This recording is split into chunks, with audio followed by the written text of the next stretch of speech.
Alright, so the last video was shot at 3 o'clock in the morning, and now it is 4 o'clock in the morning. But we're going to keep moving on. That's what we do. And we're going to get what? What club? Our trusty 9-iron. That's the club we use. And we just got through doing a simple drill, moving the ball a little bit forward, getting it kind of like off our left heel, kind of getting all our weight over here, making sure that we're turning our hips, bringing the handle down, letting the club go ahead and release, getting through the ball, and then stopping some kind of finish over here. So now we're not going to play golf on our right toe. So we're going to have to start getting the ball closer to the center and start looking at, and I've really never talked about ball position. I mean, you got to feel comfortable with your ball position so that you can make a good shot, but it might have to make some small changes here because, again, you want your hands right over your toe line. So if this was my toe line,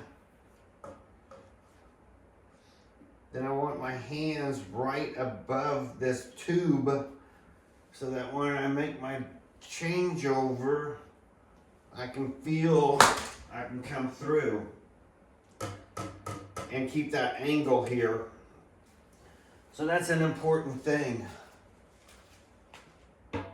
Doesn't take a whole lot of rocket science to figure out where your hands need to be versus your feet, but it's important that you get it right. So now, let's talk about some mishits real quick. You've seen those. The ones where I don't even turn my hip or I toe the ball over there or something like that and they go whack and they don't look good. If you come in steep or you don't move this hip, which is generally why you're starting to come in steep because you're having to try to get out of the way because you didn't move your hip, it's easy to catch that ball. But it's also easy to catch that ball if you get lazy and you just don't think about it and you just do that. You can see I can do it. Toe that ball right over there into the corner of the room. Do it fast enough you can hit the cardboard and maybe put a hole in it. So we don't want to do that. So that's when we go back to this. Barely bending, getting at a 45, barely buckling the knees, just unlock them a little bit. Start pre-turning so we're not having our hips the wrong way. We're getting our hips back to square and we're making sure that we get this crease as we turn and we're not getting over or sliding this way with our weight, but we're getting this turn through here, which gives us our hands back here, which gives us our ability to bring our club down, and that gives us the ability to make a turn. And if you really want to see this and think about it, I'm going to try to stay, oh, I know I got to stay on camera. Hang on. Let me get maybe about here. If you really want to think about it, and I'll try this angle. So again, get the hips square. You always see I get my hips square. I want to know where I'm at. If you come up and you get that turn and you bring this hand down to here and you go ahead and start your release, you can see your hand is going to come in front or down at the ball as you're coming down. So when I say you need your hands here and then you make that turn, you should be able to see it really makes sense. It makes really a lot of sense if we were thinking about the driver. And I'm not going to do a whole lot here and I don't have my driver with me, but here's the longest club I have is a 5-iron, and here, oh,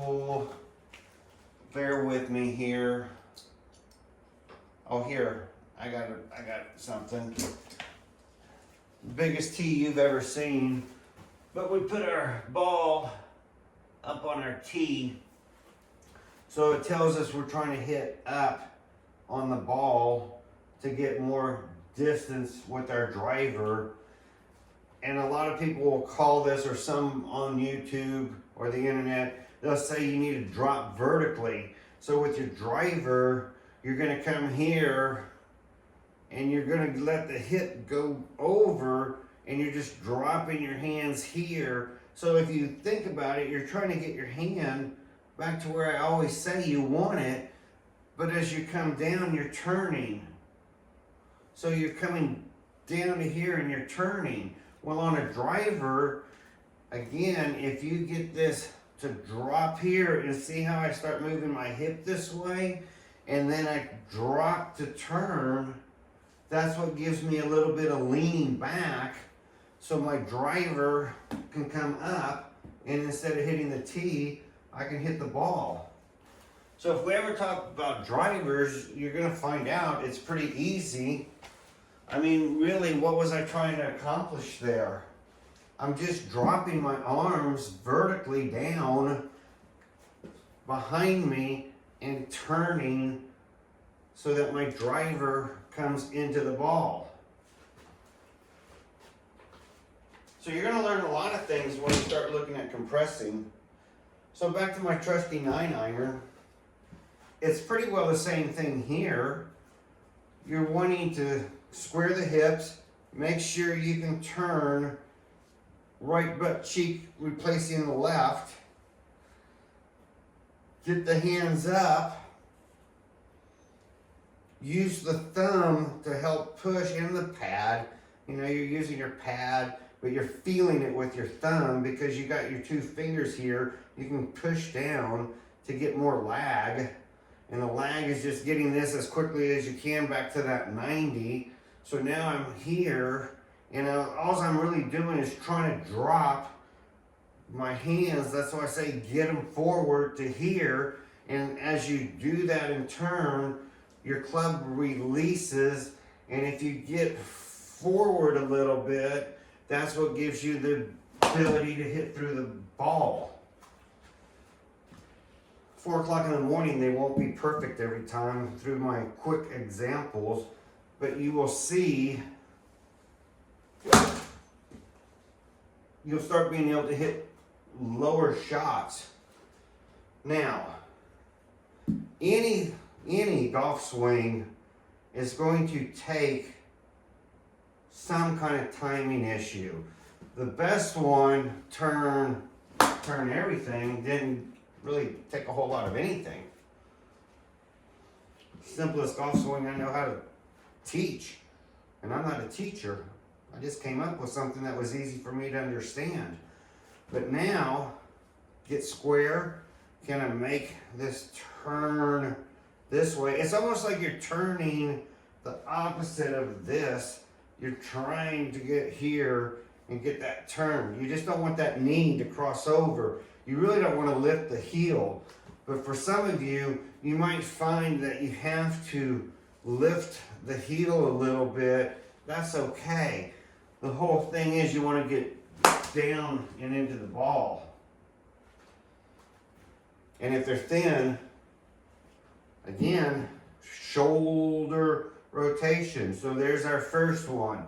If you're hitting thin, like that, second groove kind of stuff, you need shoulder rotation. Well, if we go back to moving the ball up and kind of getting on our toe, what were we doing here? We were coming up through the ball. We were coming down into it. How were we doing that? Shoulder rotation. So just because you get to use 2 feet and stand steady doesn't mean you have to, or you can, start forgetting things. I said get on the balls of your feet, make sure you're balanced. And if you ever wonder why I'm using flip-flops, I don't want to wear out my mats, but if I get my golf shoes on, man, they're so grippy, I move this whole pad around. I got so much feet action going on. And you see I have to step off of it a lot of times and move it back to where I can start standing on it and being square again. So anyway, get in your position, get your hips square, make sure you can start turning this way. And I'll give you a statistic here. If you start turning this and turn this and get your body turning this and you get to 90 degrees, so I'm at 90 degrees, I can get to about 112 to 115 because I can keep turning. Rory McIlroy gets to 120, and that's without having some momentum help us get more turn, because we counterbalance with the weight of the club, throwing the back of the club back here. So we can all of a sudden get some turn, but you better learn how to control it. And that's why I tip a lot of my shots. I get the tip of them, I take too big of a turn. Well, let's go to this. When we were balancing on the toe and we were learning how to come through and hit the back of the ball, what were we working on? We were working on the front half of our swing, not the back half, the front half of our swing. So if you start doing that, and don't worry about getting all the way back here, I don't care if you do half shots, 3/4 shots, whatever you feel like doing, just get your hips square, get somewhere here and work through that ball. And if you do that, when you get flat-footed again, and you get your body lined up and come through, you're just dropping your hands and swinging through the ball. Make sure that you get your shoulders. So we covered that. We covered now the shoulders a couple times. Shoulders through the ball. And then we covered earlier, get your finish. You want to make sure that when you come through, you stop up here and finish, and don't keep overturning, because you'll start learning how to hook, snap hook, and go left, and we're trying to clean that up or prevent it from ever happening. So now we kind of have a pretty good indication what it's going to take. So instead of hitting this 9-iron up here, we're trying to get it, I don't know, pick a line and decide that's where you want it. Say you want your 9-iron to go down from an 8-iron all the way down to a 7-iron, the white ribbon. Then you're going to just practice your routine, just like you practice whatever golf shot you got now. You're going to practice that routine to come around and hit that every time. Without doing that at 4 o'clock in the morning, oh, I get so disappointed when I do those. I need to make sure I'm turning through the ball. Well, I'm talking about mistakes as I'm making them, so I guess that's a good thing. Adds more content to the video. If you pull your hands too far in, you're going to be tipping the ball. Never good. If you keep your hands out where they belong and you make that turn, you can hit the white line. And if I hit a little left, go back and look at my finish. I didn't stop my finish like that to prevent it from going left. Stop up here. So we've really kind of covered a lot of this. Now,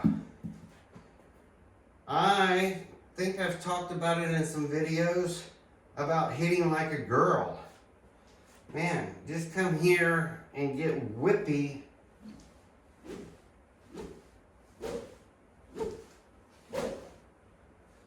Just let the club whip. And you don't have to swing hard.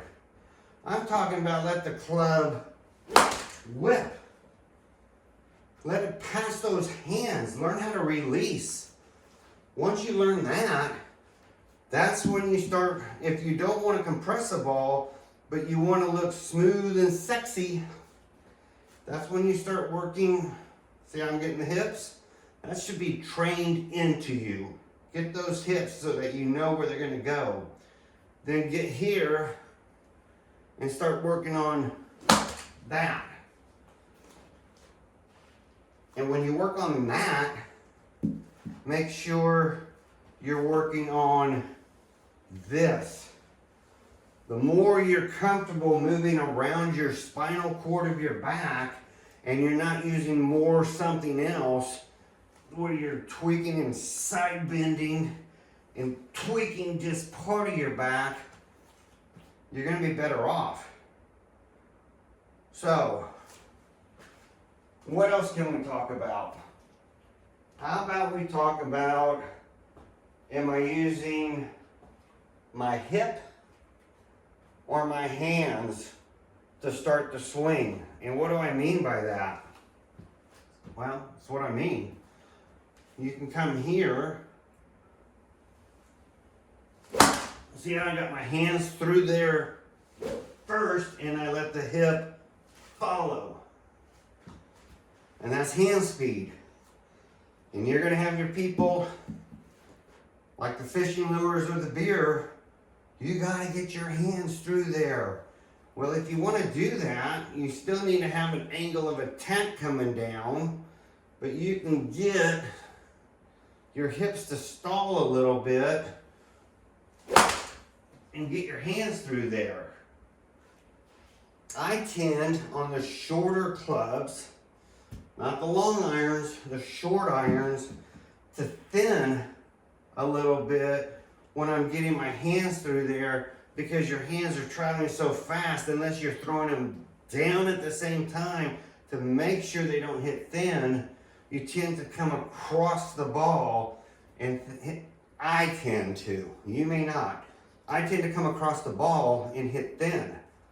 If I worked on my angle of attack and instead of dragging my hands through here fast this way, but brought them more like this with my shoulders, I wouldn't hit thin. But your hands are flying. You think you have time to remember everything? You better put that in your mind as your swing thought. And here's another suggestion. Don't think when you're swinging. Put the swing thoughts in here and envision what you're trying to accomplish before you pull the trigger. Once you pull the trigger, there ain't no swing thought that's going to save you. That's like some guy saying, like I said earlier, I'm staring at this particular dimple and that's the one I plan to hit. Yeah, right. Same thing. So get in your position. Make sure your hips are ready for all this stuff. Come in. And here, you know, that's a big thumper. I really push down to get my hands down, but I still got my hands through the ball before my hip. Well, let's see. What's the other way? Oh, hip first.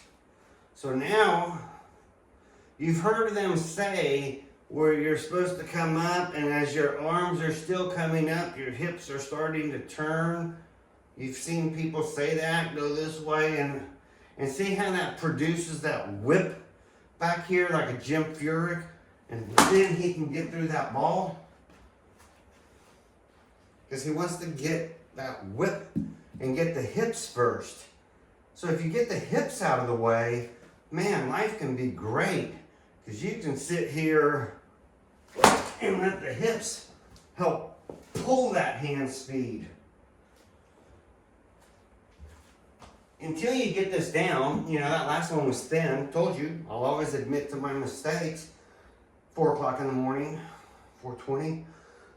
You're going to feel the hips helping you pull. You can even almost turn off your arms and just let them get dragged by the hips. And that's what helps lower the club. But remember, you're really trying to envision that you're coming down to here as you turn.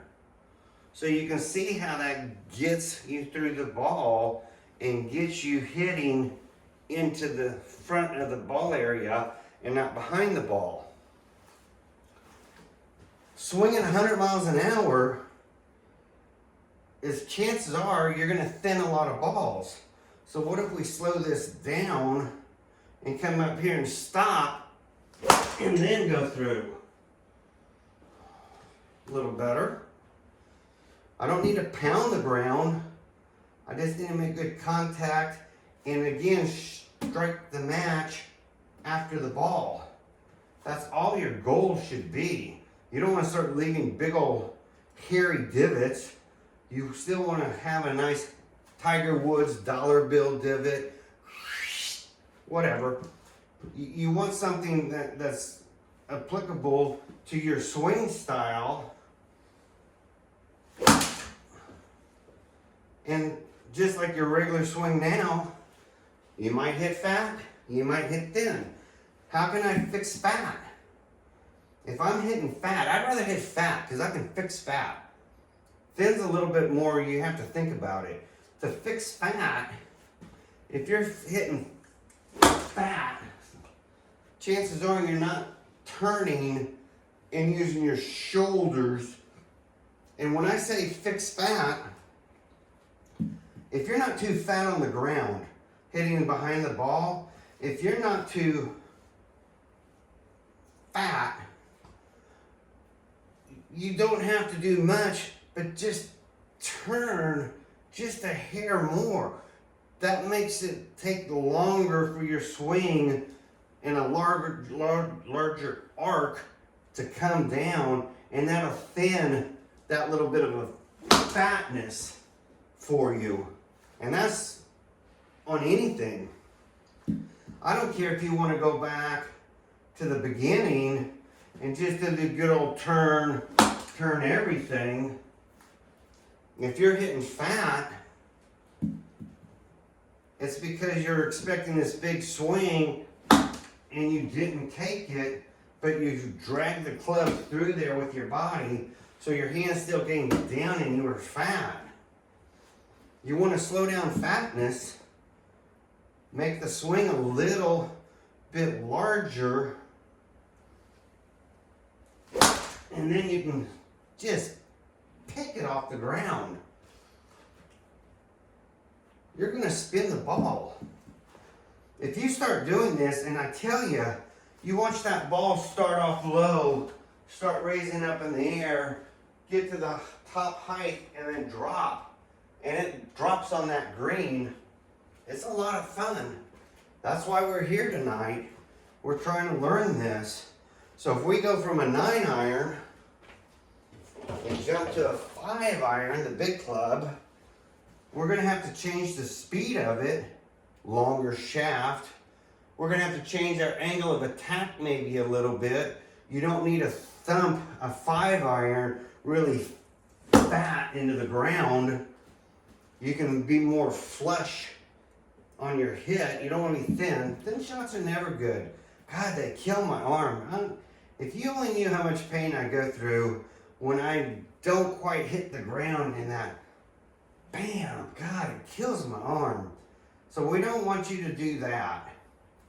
But what we do want you to do is being able to start. Now here I might think, because wow, this is a 5-iron, I might actually want to start my turn. See, that's fat. And get my hands going first. Now, you get to these longer clubs, you're going to have to think about, still not enough, how much do you have to get this club through to make the turn to hit way up here? I mean, think about what you're asking yourself. You're asking yourself to come to here and hit in front of the ball. So if you're hitting fat on a longer club, you're going to probably have to move your ball position to begin with, and then hitting in front of that maybe not so hard, but you're going to have to keep an angle of attack remember that first drill coming down. So you might want to move your ball even further up. Maybe keep it even with the middle part of your foot. Get back on this toe over here and find out, geez, what's it gonna take to hit a clean shot and hit in front of the ball? How far do I have to drag this big old long handle? And think about when I get to my 2-iron utility club, how much turn and hit to hit really on the edge of the mat. What's it gonna take? And if you're trying to help the turn, you're only hurting yourself. Your only job, again, is to come through here and get those hands forward. And if you start hitting that way, that's simple. That's not even a toe shot. I failed. I didn't get my hands far enough here as I turned and I hit that way. So for all you speedy guys who think you're going to hit 100-mile-an-hour 5-iron, what happens if we slow this down a little bit and get through the ball? I thought if you're watching the video, I thought you were kind of interested in making it look smooth and easy. So smooth and easy is going to be coming up and getting through. Now we can decide if we're hitting thin, how we can fix that. A little bit more angle of attack maybe. So let me try that.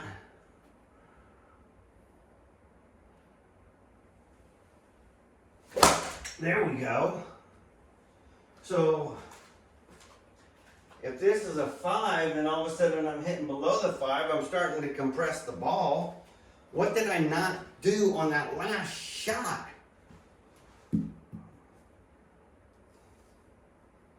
Go look at the video. I'm not going to ask you to make comments. I didn't finish. Remember, I said once you start learning this and you start working on things, finish. Make sure you're finishing so that you don't start pulling left. I never used to worry about my finish. Now I have no choice. I'm going to have to worry about it. But that last shot, it was a good shot. It felt good. But you're going to learn, if you want that big, smooth, easy, you want your power to come through later. You want to swing down and get your acceleration through the ball. And that's why they look smooth. They look smooth because they're not exploding up here and casting or dumping the club, or worse yet, dumping it this way over the top. And that's why they look so smooth. You don't notice that what they're actually doing is waiting to hear and come through. Just like learning anything in life, when this is all new to you, you're going to have to get some buckets, maybe at the range or something, unless you got to set up at the house, and you're going to have to practice this. And you're going to, maybe I need to make a wider stance. I mean, think about it. If you got from this shoulder down there, and then from this shoulder here down here, so now my feet are about a shoulder apart. That's your short wedges and maybe a 9-iron. You want to get to an 8-iron, start spreading your feet. Well, hell, you want to get to 5-iron, you really want the inside of your feet to be even with your shoulders. So we would be looking on me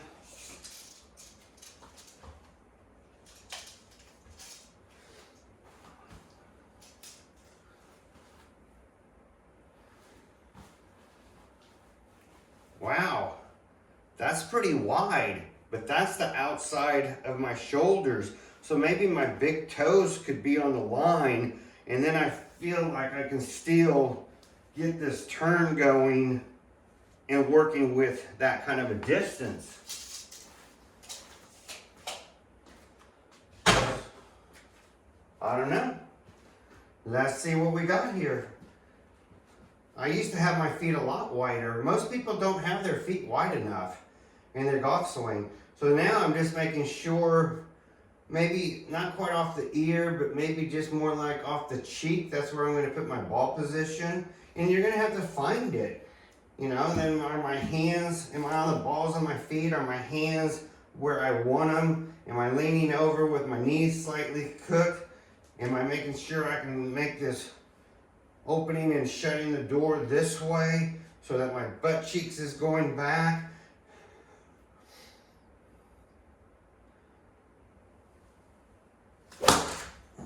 And am I relaxing and letting the club do the work? And last but not least, am I finishing so that if I do overturn, I'm not pulling left? But that hit, by widening my feet, felt much better. So I guess with my longer irons, I'm going to have to think, do I want... Some people will touch their back, by the way, to make sure that they're in the center of where they want to be. I don't know why. How could you not be in the center? But you'll see some people touch their back. Some people touch the ground. They're letting their body know, okay, here's the ground. You'll see some people do this. That's the far side of the ball, the close side of the ball. They're trying to feel tactically what they're trying to do with their swing. The more you put in here before you make the swing, then by the time you get to the swing, you just have to pull the trigger. So anyway, I feel athletic. I feel like I can make my turn. I feel like I can get my shoulders coming up so I can come down and hit in front of the ball. And that time, I threw my hands through the hitting zone before I turned my hip, and that had a lot of power, and that ball hit right here, and this is a 5-iron, and that's a 5-iron line. So I may not have completely compressed the ball, but you're not doing a lot of compression on your 2-irons, 3-irons, 4-irons, and maybe a little bit on your 5-iron, but it's more of a sweeper like a 3 would, you know, so maybe get this wider stance, pull the ball back just a hair, maybe get it off the corner of my eye. Am I looking at the right eye? Am I doing this right? Your ball doesn't matter. It kind of does, but you don't have to be like specific about it. Just remember, you're sweeping the ball. How you approach and attack the ball is going to matter more than anything on where you end up hitting the ball. Chances are, to hit lower, I got to get that club further through the ball. Then I can lower it. So what does that mean? Well, if I want to stand here, open the face up a hair, just a hair, and maybe make sure I can still square, keep a little bit more weight, this time on my back foot. It's going to be hard not to pull or push those right, but if you're trying to elevate the ball, you're going to have to get on your back foot just a hair. There you go. So now you can start playing with every club. Don't need to do it the 5-iron. Here's an 8-iron. Okay, Randall, I'm in between a 7 and a, well, no. You're in between a 9 and an 8. So you either have to hit a soft 8 or a hard 9 for whatever shot it is, and there's a damn tree in the way. So you're thinking to yourself, I could probably get away with the 9, but if I accidentally keep the ball flight too far down, I'm not going to clear that tree.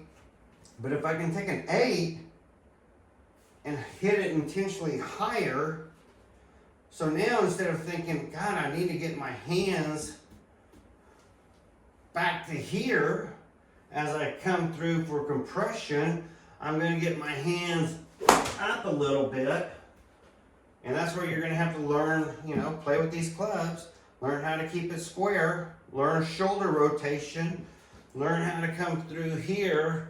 And even if you want to start with the hips, get it so you get the shoulder going. So let's see if we can't hit a high 8. If you can go one way and start compressing the ball, you should be able to open up that club and be able to loft the ball and still hit a hard shot. That's all I'm saying.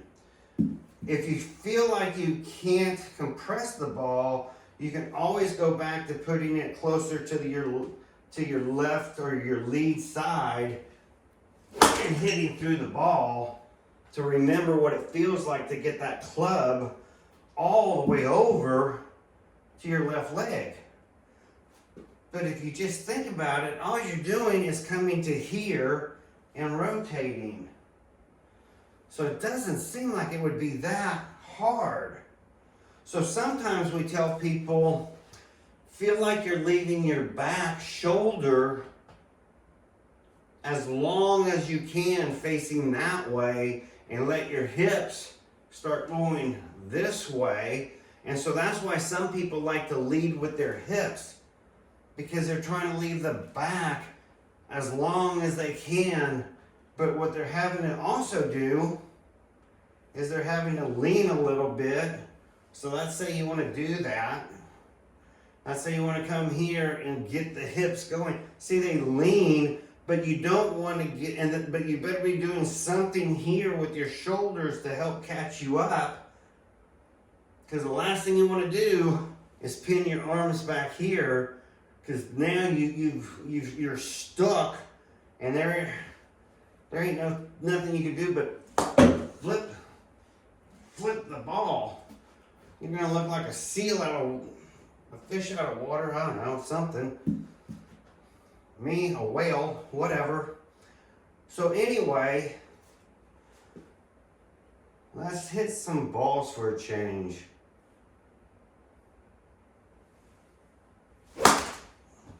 Okay, that 8-iron was slightly thin. Hit a 7-iron. Slightly thin. What do? A little more angle of attack coming down. Barely a 7. Looked like it rode above the 7. So now I want to get it further down the scale. What do? Get that club further through, get my low point further forward, drop it down to a 5. You're never in between clubs anymore. In fact, you could use one club. You could use your 7-iron and make it a 5, a 6, a 7, an 8, a 9. You could start doing that. You want to start carrying 2 or 3 clubs. Some people do it. I've seen them. I've seen them out there, even at our course. There's a good 5-iron shot. Until you go out tomorrow, I mean, it's almost 5 o'clock in the morning. Tomorrow, I'll try to go film some of this. Daniel said he'd come help me film, so I don't have to set up a tripod and all that. That would be nice. So anyway, same spot. You're gonna find, like I did today, I started hitting balls, and I might have been a little left or a little right, but I'll be damned, I would walk up there, and those balls would look like that. Now they could be 10 feet apart because I was left or right, but when I was on, more times than not, they were 2 to 3 feet apart, and maybe within like 4 inches, one being longer than the other. If you want to really work at this and talk about consistency, there's a lot of consistency here. A lot of consistency. But you're going to have to, like anything, you're going to have to get used to this so that you can start playing with it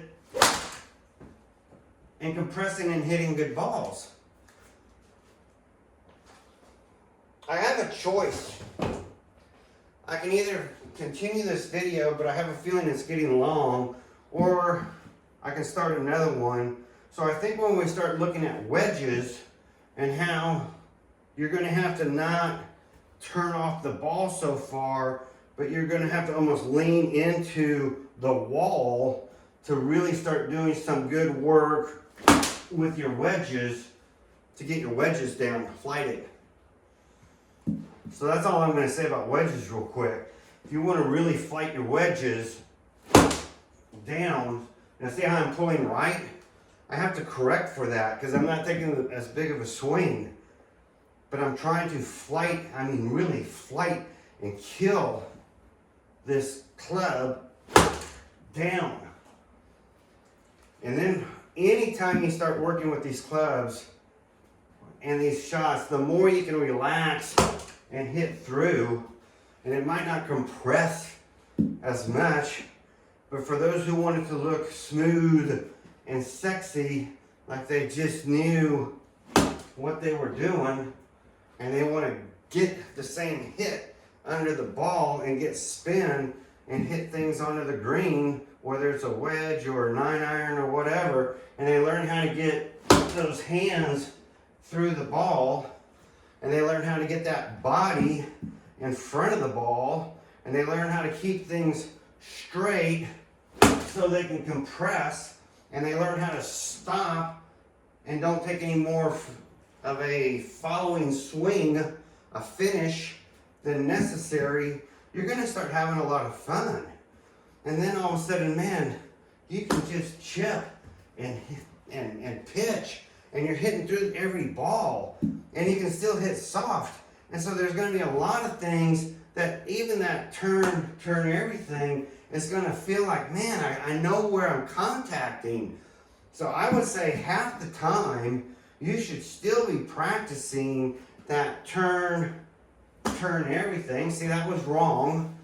Because that turn everything is what's teaching you contact on your face so that when you want to go out and try to compress these balls, you now know turn everything, what it means. So once you've used your wedge, you go up to a different club and say, okay, I now know with confidence I can step up into here, get everything prepped, get my body ready, and compress the ball and hit. And if I'm fat, okay, Randall said, oh, we got a slightly fat ball. Let's turn just a little bit more back here, give the club a little, and try to make the same swing. Everything else, let's keep it the same. See, it doesn't take much turn back here to thin it a little bit more back here in front. So don't overturn. Now all of a sudden, let's blend those two things together.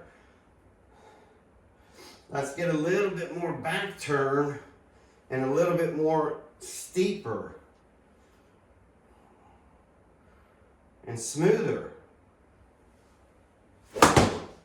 And blow it. All right, it's time to stop. It's almost 5. I think I've had 3 hours of sleep. You know, it's maybe time to go get some sleep. But I want y'all to start playing with it. And the more you can start relaxing and let the club get the speed. So you're going to start with hand speed, club head speed, ball speed. Those 3 things. But once you start smoothing it out, you're going to hit some great shots. Whether you're trying for compression or you're just trying to hit the 9 with a typical 9-iron, You're gonna feel it. If you start pounding, figure out how to make some adjustments so you get your hands forward faster so you don't pound the ball. Maybe you're the person who needs to get their hands forward. If you're a little bit more thinny, maybe you need to be the person who gets the hips going first and get here and then turn. You'll have to figure it out. How do you figure some of this out?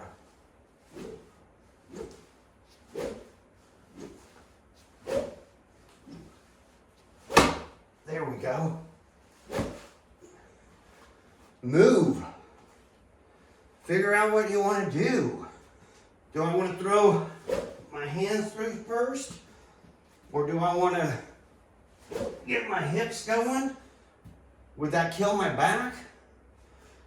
Am I getting smooth up here and through? How about this one? And I'll end the video. I have to get further up. I gotta make sure you can see that. And then I can't hit this guy. I want to hit my piece of furniture. So let's get up and over more in line with y'all.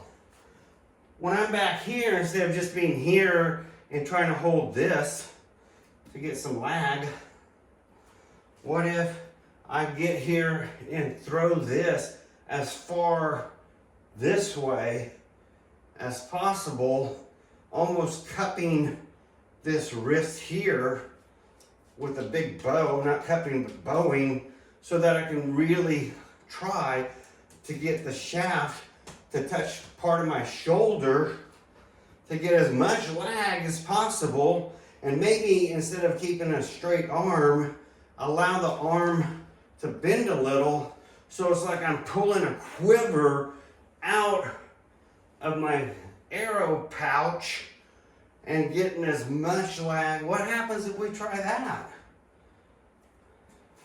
There's people online who will teach you to do that. Wow, that's a hard move. That's a hard move. So you think I make things complicated? Try that one. There you go. Okay, it's doable. Why? I don't know. But there's going to be guys out there who say, oh, you got to kind of do that. I tend to stand on my toes. And I think you've seen those people. They come into the looking like they're going to pound the ground, jump, and they jump on their feet. Don't get crazy with this. Just start learning, getting those hands forward, learning. I gotta go to bed. Learning, let the club come through so that you don't launch them that way. Don't help the club. Let the club do the work. Your hands are just dropping through here. And last but not least, don't forget to work on a finish so that you don't pull left. And that's where I'm going to end the video.